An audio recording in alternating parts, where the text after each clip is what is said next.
Hello everybody, my name is Kat and welcome back to my channel where we talk about all things horror. And today we are talking about the latest A24 film, Heretic. So I've seen the trailer for this a couple of times. The first time I saw the trailer, I remember thinking to myself, oh god, is this going to be another pretentious A24 elevated horror film? I wasn't really sure what to expect going into it. I was like, this could either be really good or really annoying.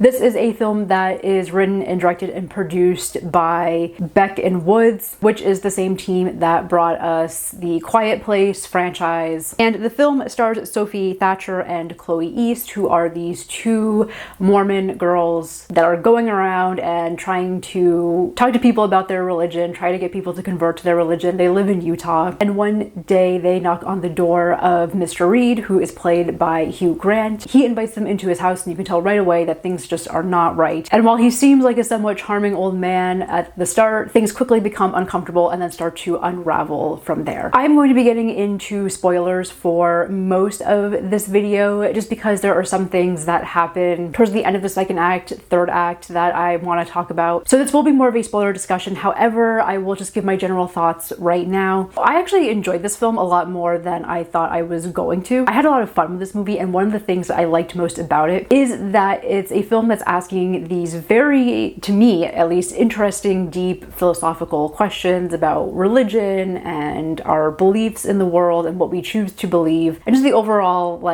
faults of human nature that it is so easy for us to blindly follow either certain ideologies or certain people without having our own discernment about these ideologies or people in order to fit in or live up to the status quo. So I personally enjoy that it's a very heady movie. However, I could see how that might not be appealing for some people. After I saw the film, I just briefly went online just to see kind of what the general reaction is. And I did see a few comments of people who said they were disappointed because they went into the film thinking it was going to be something different from the trailers. In the trailer, it very much sets up that these two girls are trapped in Hugh Grant's house and he's playing this game with them essentially, right? And he has these two doors in his house, one that says belief, one that says disbelief. And in the trailer, he's asking the girls which door are you going to go through? And it seems like some people from the trailer went into the film with this idea that the girls were gonna go through one of these doors and then have to go through a series of tests or games or something along those lines that was going to test their faith.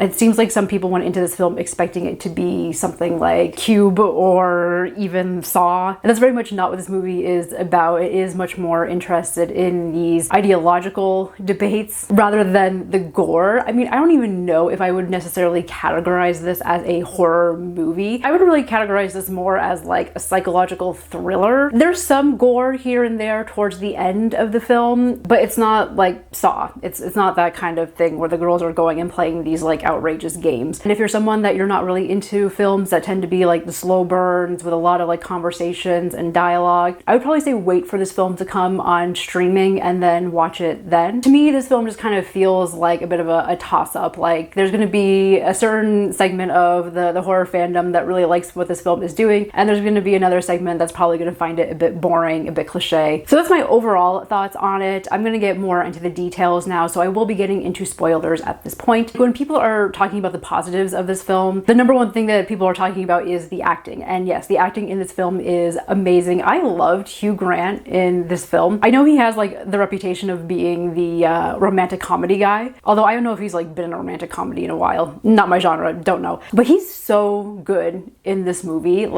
He's just one of these actors that can come into a scene and everything just feels so effortless. You can just feel how he can get lost in this role, and you can tell he's having a lot of fun playing a character like this. There's just something about seeing really great acting, and I think it's not just in the delivery of the lines, but it's in everything, just the small facial reactions, just the slight movements of body that can say so much about a character without needing to say anything at all. And I feel like Hugh Grant has that in this film. It was just so much fun to watch him and just see like how he was choosing to react to things. In addition, I thought the two lead actresses were fantastic. You have Sophie Thatcher, who plays Sister Barnes, and then Chloe East, who plays Sister Paxton. And I felt like the two of them played off of each other really well. And they had a really nice dynamic of like Sister Paxton kind of being the more, I guess, inexperienced one, or at least the more insecure one, whereas you have Sister Barnes, who's much more secure in not just her religion but also who she is as a person. And I know from some of the comments online that a lot of people are giving praise to Sophie Thatcher, and yes, she is amazing in this movie, but for me, I really enjoyed Chloe East's performance. There's just something about her performance, like she gives such a vulnerability to this character that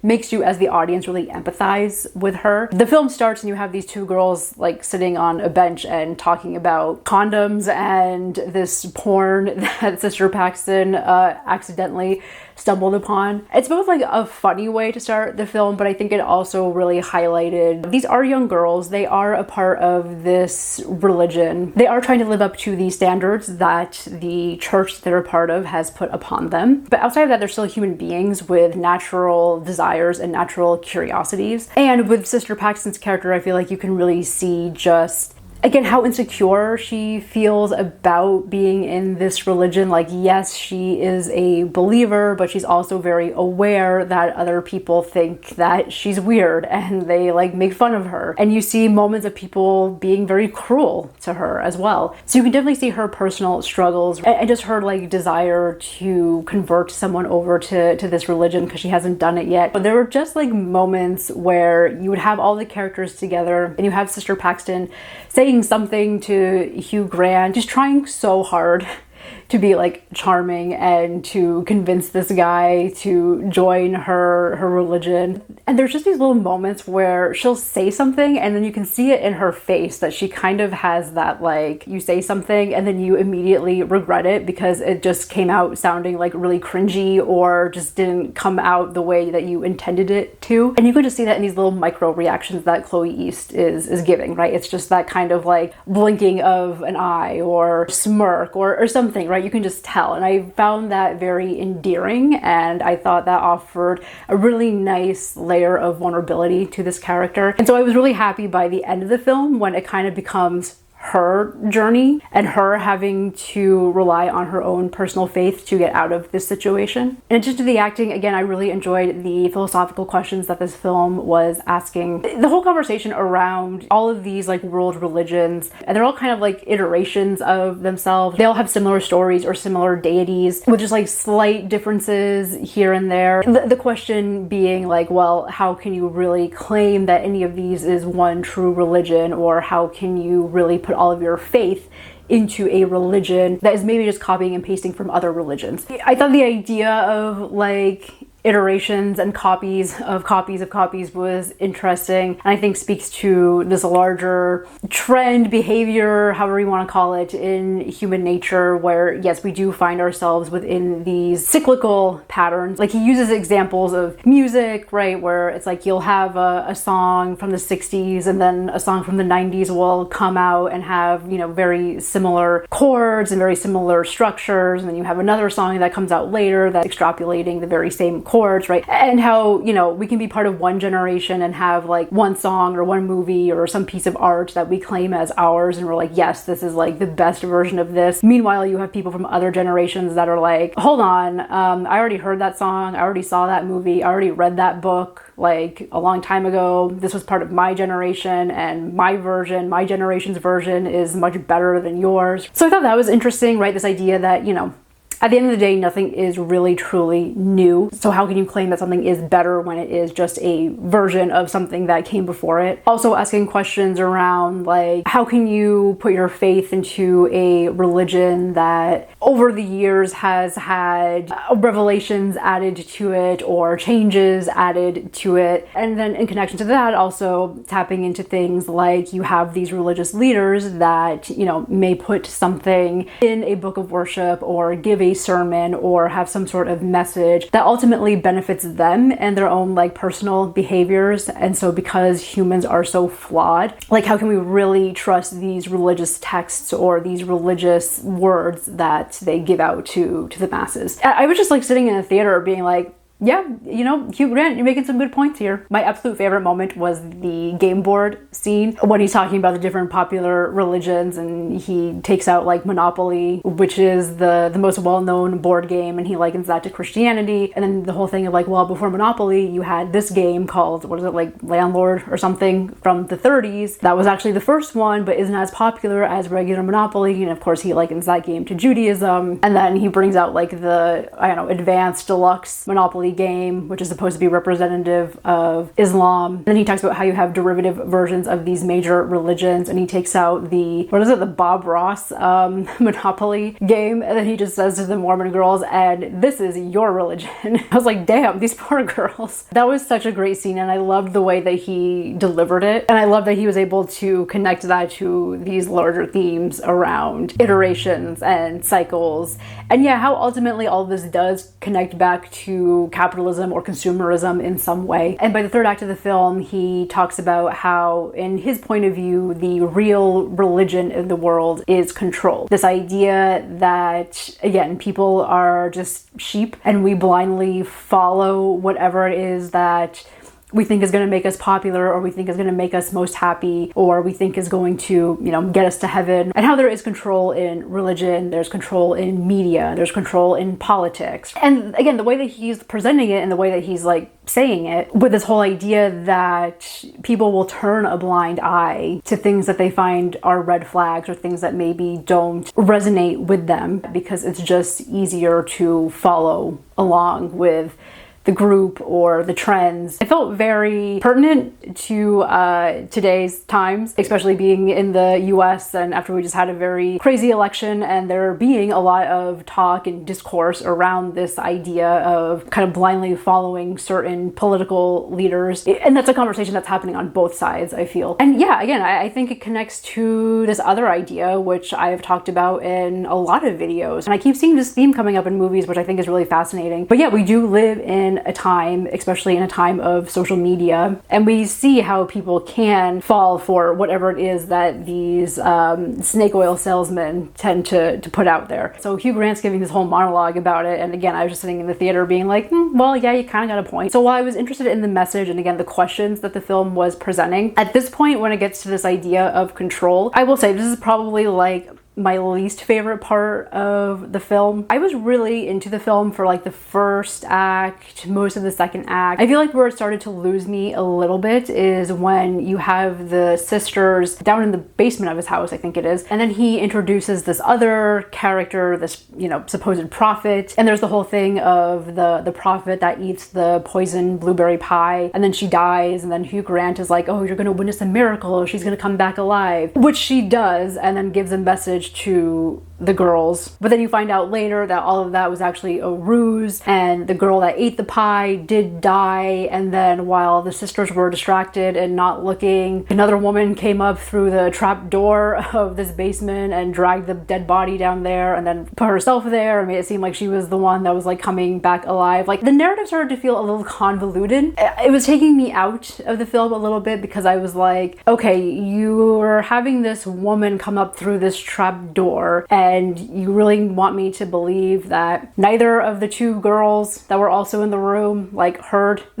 the door opening and heard all this like scuttling around of dragging the dead body down. Like, yes, I know that Barnes and Paxton were preoccupied with something else, right? They were trying to figure out how to get out of the basement. So they weren't like watching, but still, like, you wouldn't be hearing someone coming through a trap door and moving chairs and tables and dead bodies around. Like, it wasn't that big of a space. Like, I feel like they would have heard something. Also, it just felt very like, okay, Hugh Grant, like, in order for your plan to work, you need to make sure that these girls are in this moment at this particular time and make sure that all of these things are perfectly set up. It all just felt like a bit convoluted, and I was so much more interested in the kind of intellectual conversations that these characters were having rather than, oh, look at all these women that I have trapped in my basement. There's a point where him and Sister Paxton go down even further to another layer of his house, and there's all these like women in cages, and it's like, well, where did these women come from? from? How have you managed to create this plan, this game that you're doing for so long without someone getting suspicious? Like, I just became less interested in this character once they added that element to it. The women in cages, like, it just felt kind of cliche. Like, yeah, of course, this is a bad, creepy old man and he's keeping these young girls down in his basement. I mean, I guess maybe you can link it to themes around like control and how a lot of these institutions that we have that try to control people are all run by the patriarchy and always trying to put women down. Like, sure, okay, I just feel like the film could have commented on that, I think, in a much more interesting way rather than just, okay, here's these women in cages. I don't know, I guess I was kind of hoping he was going to be more of just like this kind of trickster, almost like magical realist character, and his whole mission is to just find people that are questioning their faith and putting them through these like rigorous psychological debates, situations, and the only way that they can come out of that is by fully believing in their faith. And then he just like lets them go with the lesson learned, like almost kind of like a dark fairy tale in that sense. I don't know if that would work. That might have been like also cheesy, but I don't know, I just felt like, you know, trapping all these women, it almost just felt like too easy. That being said, I did like where the film went like after all of that. And you have Sister Paxton that manages to outsmart Hugh Grant's character, and yes, she does rely on her faith. Oh, also, even before that, when he kills Sister Barnes, when he just slits her throat, like, I was not expecting that to happen. That actually shocked me, but I did think that was a nice twist of the film and a nice misdirect. And again, I do think it works considering that Sister Paxton is the one that was, I don't know if I would say wavering in her belief, but again, just kind of dealing with a lot of these insecurities. But you think she's dead, and then she comes back at the end to help finish off Hugh Grant, which was a nice callback to this whole scheme that Hugh Grant was trying to come up with of creating this fake resurrection. Of course, he's coming at it from this very like cynical belief and perspective of religion. Meanwhile, you have these two girls who do truly believe in their faith and do truly believe in their God, and that is what ultimately helps like save them at the end, and what helps to make the real life miracle, I guess, at the end of the film happen. When I was in the theater watching this film and going through the first act, the one thing that I was hoping was going to happen is that we were going to have these two women who are religious, and their faith is going to help them get out of this horrible situation. Because I feel like we get a lot of films, and I think I've like said this in a couple like previous videos, usually when you have these kind of religious horror films, you have women of faith, or even women who are not necessarily believers, but they find themselves in like some sort of religious scenario, and it usually ends up bad for them, right? If you think back to, you know, the two films that come to mind this year, something like Immaculate or The First Omen, in which you have female protagonists who are women of God, and they just always end up in these really horrible situations, and their religion ends up being this thing that causes them so much torture. And yes, usually that has to do with, you know, them becoming pregnant and giving birth to some sort of antichrist thing. And I've said before, like, I would just love to see a horror film in which you have a woman of faith and is allowed to keep her faith, right? And is allowed to use her faith to help her, to give her strength, to see her through a really tough time, instead of being a very oppressive force. I know you can look at any kind of religious structure and see, you know, some sort of oppression, especially towards women. But I think this idea of religion and spirituality is only oppressive to women is not always true. I'm not an overly religious person, but I do definitely have like spiritual beliefs and practices, and there's a lot of joy and fulfillment that can come from that. So I do like that this is a film that did allow the women to keep their faith and not just like turn it into this like, yeah, cynical, monstrous entity. And I think overall, the final message of the film did strike this really nice balance of, yes, acknowledging that there are certain structures in our society, be that religion, politics, media, that can be controlling, and that, you know,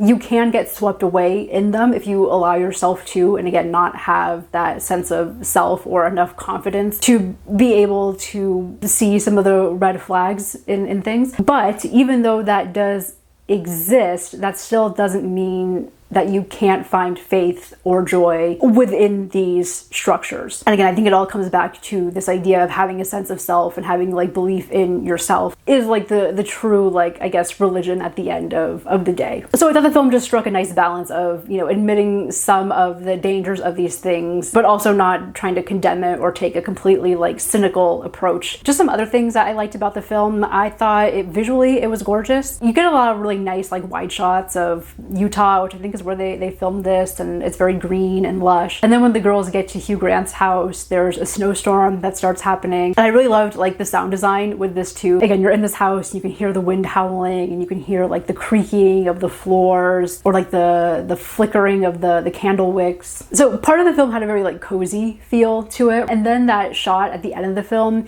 where Sister Paxton escapes the house and she's outside and there's like snow everywhere and there's sunlight coming in and the sun is just like glittering off the snow. Like, what a beautiful shot that was. I thought that was so gorgeous, and I guess maybe it was supposed to be representative of some sort of heaven-like environment. But yeah, I just thought the visuals in this were stunning. I really enjoyed the sound design. When Hugh Grant is giving his monologues, you are treated to both him doing an impression of Jar Jar Binks, because he's connecting like the story of Star Wars to all these religious texts. You also get him covering Creep by Radiohead. Like, there's just so many like really great moments like that throughout this film that make it a lot of fun. So overall, I liked the movie. I don't think it's a perfect film by any means. However, there was enough positives in here, and again, I just really loved a lot of the conversations that the characters were having that I do feel like this is a film that I would go back to eventually. I enjoyed it. I had a lot more fun with it than I thought I was going to. Did you see Heretic this weekend? If so, what did you think about it? Let me know your thoughts in the comments down below, and I will see you next time. Thank you so much for watching.